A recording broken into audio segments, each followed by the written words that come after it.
আমেরিকার জন্য সবচেয়ে খারাপ দিন। কারণ আমেরিকার একটা গুরুত্বপূর্ণ তেল রিফিলিং বিমান ধপাস করে পড়ে গেছে। ইরান বলছে এটা তারা আকাশ প্রতিরক্ষা সিস্টেম ব্যবহার করে মাটিতে ফেলেছে। সেটার মধ্যে যারা ছিলেন কেউ বেঁচে নেই।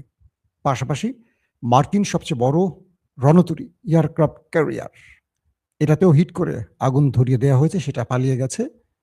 আপাতত সেটা পালানোর বা দৌড়ের মধ্যে আছে। তারপরে গুরুত্বপূর্ণ খবর, বাহরাইনের পঞ্চম নৌবহরে মার্কিন সবচেয়ে বড় যে নৌবহরটি আছে মধ্যপ্রাচ্যে সেটা মোটামুটি লন্ডভন্ড। কিন্তু কয়েকটা প্রশ্ন তৈরি হয়েছে আজকে আন্তর্জাতিক পরিমণ্ডলে। সেটা হলো, নেতানিয়াহু যে প্রকাশ্যে আসলেন, বক্তব্য রাখলেন এবং অনলাইনে ফিজিক্যালি তিনি কোথাও প্রেজেন্ট হন নাই, আদৌ কি নেতানিয়াহু আসছে নাকি এআই ভার্সন এটি? তার মানে কি নেতানিয়াহু নেই? আমার নেতা কাকু কি তাহলে নেই, ঊর্ধ্বজগতে চলে গেছেন? এই প্রশ্নগুলো উঠে আসছে। এরই মধ্যে সবচেয়ে ইন্টারেস্টিং যে খবরটি এসছে সেটি হলো, আমেরিকা যে ঘোষণা দিয়েছিল ইরানের নিউক্লিয়ার তারা ধ্বংস করবে অথবা নিয়ে যাবে তাদের টোমাহক দিয়ে, সেটাকে সবচেয়ে বড় সারপ্রাইজ দিল ইরান বাহিনী। কি সেই সারপ্রাইজ? এবং মুস্তফা খামিনি ক্ষমতা নেয়ার পর ঘুম হারাম করে ফেলেছে দুটো রাষ্ট্রের। ঘুমের ওষুধেও কাজ হচ্ছে না। পশ্চিম বাংলা কল্যাণী থেকে দেখছেন, নোয়াখালী থেকে দেখছেন, আন্নে বালা আসেনি বায়া। তো এখন যে বিষয়টি আমি প্রথম থেকে শুরু করতে চাই, সুনামগঞ্জ শহর থেকে দেখছেন। ওকে,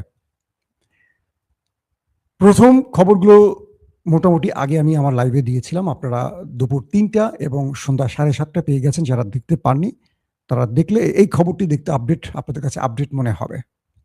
কালকে আমি আপনাদের একটি খবর দিয়েছিলাম, কালকে পালমাচিন এবং সিনব্যাত মানে নেতা কাকুর সবচেয়ে গুরুত্বপূর্ণ সামরিক স্থাপনা পালমাচিন, সেটাকে লন্ডভন্ড করে ফেলেছে হিজবু বাহিনী এবং খামিনি বাহিনী। পাশাপাশি তাদের অভ্যন্তরীণ বা ডোমেস্টিক ইন্টেলিজেন্স যেটাকে বলে সিনব্যাত, মোসাদ তো আন্তর্জাতিকভাবে কাজ করে, আর এটা হলো দেশের ভেতরে, এটাকেও এটার হেডকোয়ার্টারকে ধ্বংস করেছে। মূলত ইরান এই মুহূর্তে যে খেলাটা খেলছে সেটা হলো মার্চের শক্তিশালী, সংখ্যায় কম, কোয়ান্টিটি না কোয়ালিটি মেনটেন করছে। ধরেন আজকে ইরান আকাশ প্রতিরক্ষা সিস্টেম ব্যবহার করে মার্কিন যে রিফিউলিং বিমানটিকে উড়িয়ে দিয়েছে। এরপর আমেরিকার আক্রমণের ধার কমে গেছে, কারণ যে বিমানগুলো আকাশে উড়বে যুদ্ধের জন্য, সে বিমানগুলোর তেল পথে নেয়ার যে মাধ্যমটি ছিল আকাশে ভেসে থেকে, সেটি ছিল এই বিমানের মাধ্যমে, সেটা এখন মাটিতে পড়ে আছে। পেন্টাগন মানে মার্কিন যুক্তরাষ্ট্রের সামরিক হেডকোয়ার্টার পেন্টাগন, তারা আজ প্রেস ব্রিফিং করলেন।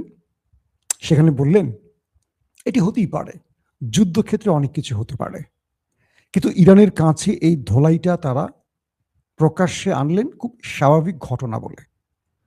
তাদের যে পেছন থেকে ছাল উঠে গেছে এটা বলছেন না। পাশাপাশি তাদের বর্তমান পৃথিবীতে সবচেয়ে হাই পাওয়ার, সবচেয়ে হাই ভ্যালু, সবচেয়ে উচ্চ মূল্যের, উচ্চ ক্ষমতা সম্পন্ন যে রণতরী আর্টফোর্স এবং আব্রাহাম লিঙ্কন ইরানের ধোলাই খেয়ে যে পালালো বা অ্যাটাক হওয়ার পর আগুন ধরে গেল, এটাকেও তারা সেইভাবে স্বীকার করতে পারছেন না। বলছে যেটা যান্ত্রিক ত্রুটি বা এটা হতে পারে।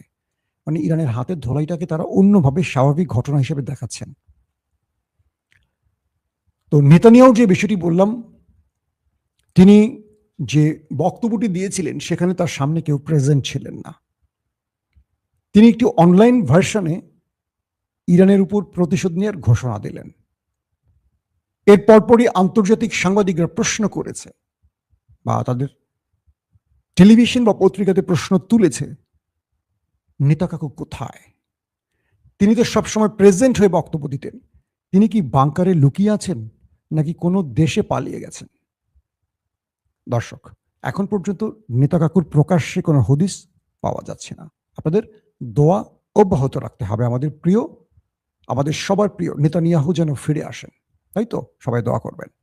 আমাদের ভালোবাসার ইসরায়েলকে অবশ্যই তিনি দেখে রাখবেন, এই প্রত্যাশা সবাই করবেন রোজার মাসে। হ্যাঁ, তো এখন যে বিষয়টি হচ্ছে, একজন বলছেন দোকানের সামনে টিভিতে ইউটিউবে দেখতেছি রতন ইসলাম হ্যাঁ, আমি মাঝখানে একবার একটা সফরে ছিলাম।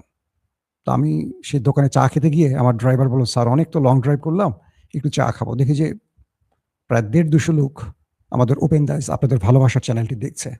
আমি মুখে মাস্ক লাগালাম, সাহস করলাম না চা খাওয়ার। আমার ড্রাইভার খেলো, আমি পরে আরেক স্টেশনে খেলাম। ভালো লাগে আপনাদের এই স্বতঃস্ফূর্ত ভালোবাসা।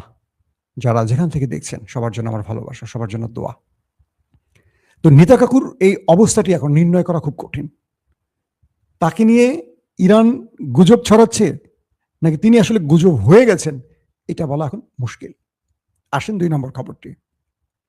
ডোনাল্ড ট্রাম্প ওমানের মাধ্যমে যে প্রস্তাব পাঠিয়েছেন, সেই প্রস্তাব সরাসরি নাকচ করে দিয়েছে ইরান। আলী লারিজানি বলেছেন, ওই মানচিত্রটি থাকা পর্যন্ত লড়াই চলবে। নেতা কাকুর কথা বলছেন। এটা মুস্তফা খামেনি বলেছেন।